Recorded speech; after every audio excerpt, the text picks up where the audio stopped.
Bonjour à tous. Aujourd'hui, je vais vous montrer comment faire un agent qui va permettre de faire des recherches documentaires sur des bases de documents PDF. Donc, pour cela, nous allons dans le menu agent. Ensuite, je vais créer un agent que l'on va appeler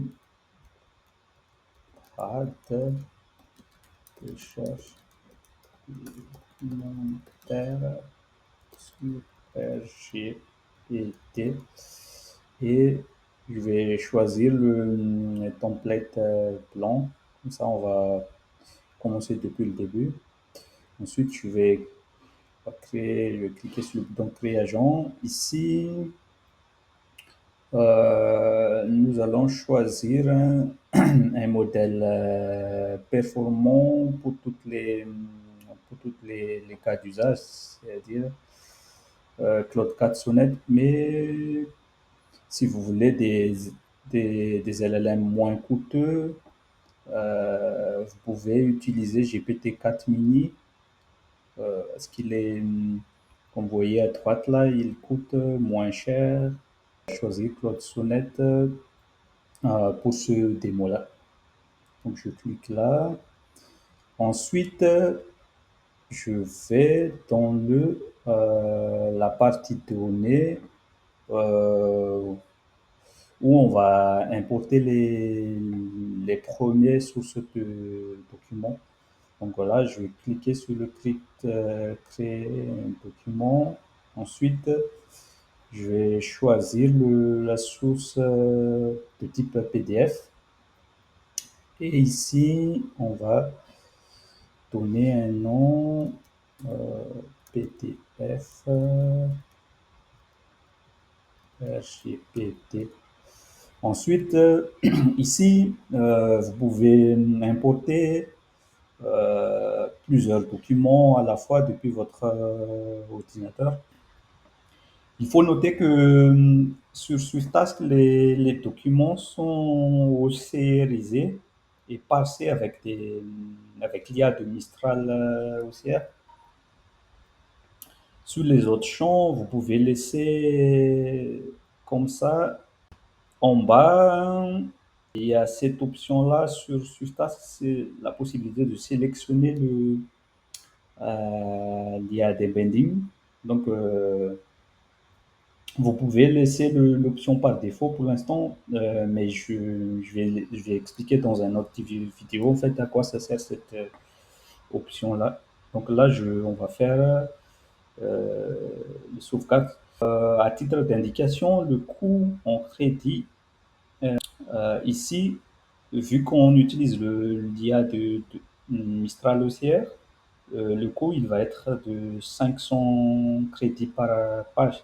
Donc il faut faire attention en fait à ce coût-là par rapport au document que vous voulez importer. Ensuite, je vais faire un sauvegarde. Voilà. Ensuite, je peux voir en fait le contenu je peux avoir un aperçu de documents, des contenus qui ont été récupérés dans le menu ici et ici. Ensuite, on va essayer d'importer des, des documents depuis Google Drive. Donc pour cela, je vais cliquer sur Google Drive. Ensuite, je vais donner un nom. Je vais cliquer sur sélectionner un fichier. Ensuite, je vais aller dans ce drive-là et je vais sélectionner. Alors, vous pouvez également sélectionner un dossier entier. Par contre, il faut faire toujours attention parce que ça utilise les technologies Mistral OCR. Donc, il y a un coût par rapport au nombre de documents. Ensuite, je laisse les options par défaut comme ça et je fais sauvegarder. Donc voilà. Ensuite, on